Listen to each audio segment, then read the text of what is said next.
How history should be taught in American schools is a subject forcefully argued by many different American groups. One example of the ongoing dispute was an effort by the administration of former President Donald Trump. It sought to influence the way American history, including slavery and race, are discussed in public schools and universities. In November of 2020, Trump ordered the Department of Education to establish a group called the 1776 Commission. Its stated job was to better enable rising generations to understand the history and principles of the founding of the United States in 1776. However, critics said the group told a one-sided story about the men who helped establish the United States, known as the Founding Fathers. They argued the commission told schools to reduce the importance of slavery when telling the story of the early days of the country. The commission released its report on January 18th. The Trump administration hoped it would provide guidance about history teaching in the country. But critics said it insulted many ideas of education. David Blight is a Civil War historian at Yale University. He called the document produced by Trump's commission a piece of right-wing propaganda. Observers noted that the report seemed to be an answer to the 1619 Project. It is a series of stories published in 2019 in the New York Times newspaper. The stories are about the influence of slavery on the British colonies that would become the United States. The New York Times collection was released during the 400th anniversary of the year historians believe slaves were first brought to the area that would become the United States. The stories talked about how African slaves provided free labor in some colonies. The writers argued that slaves made the agricultural economy one of the most productive in the world.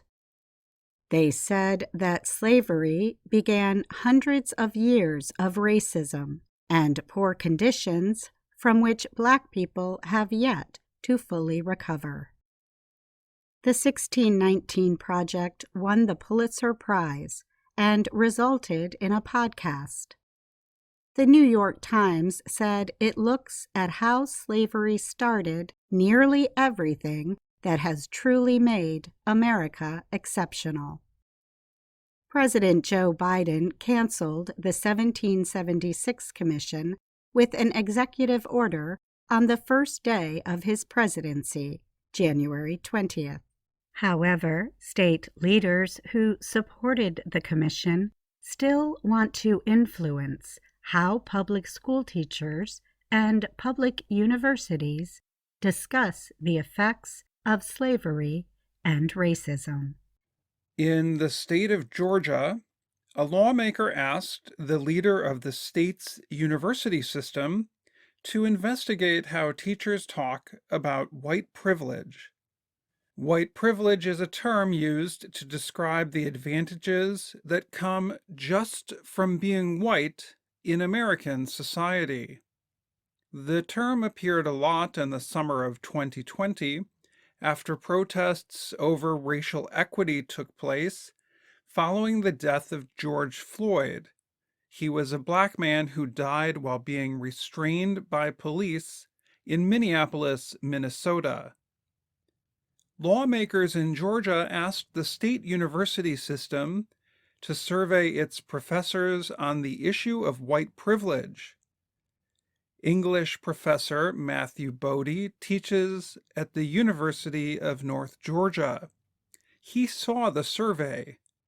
He said it is designed to intimidate professors and called it an attack on higher education.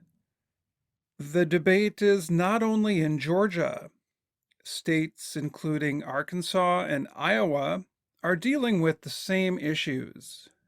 Representative from Arkansas Mark Lowry called slavery a dark stain on U.S. history, but said the New York Times series reduced the importance of founding fathers like George Washington and Thomas Jefferson, who were slave owners. Nicole Hannah-Jones is a reporter for the New York Times and creator of the project. She said the New York Times series is not supposed to replace what schools traditionally teach. It is supposed to ask people to think about what came from slavery. Some high school teachers are using the educational plans that go with the New York Times project to provide their students with a new understanding of slavery. Jonathan Rogers is an English teacher in Iowa. He said the 1619 project is valuable.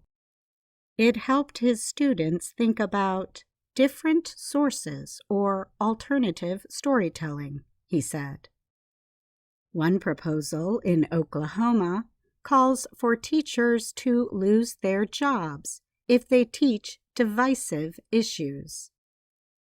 In South Dakota, the governor proposed adding almost $1 million to the state's budget to make sure schools teach that the U.S. is the most unique nation in the history of the world. Tate Reeves is governor of Mississippi. He proposed $3 million to fight against what he called revisionist history, or the changing of traditional historic accounts. He said teachers around the U.S. have placed attention on what he called America's shortcomings over the exceptional achievements of this country. Arkansas's Governor Asa Hutchinson said what is taught in schools is something that should be dealt with by parents, not by the state.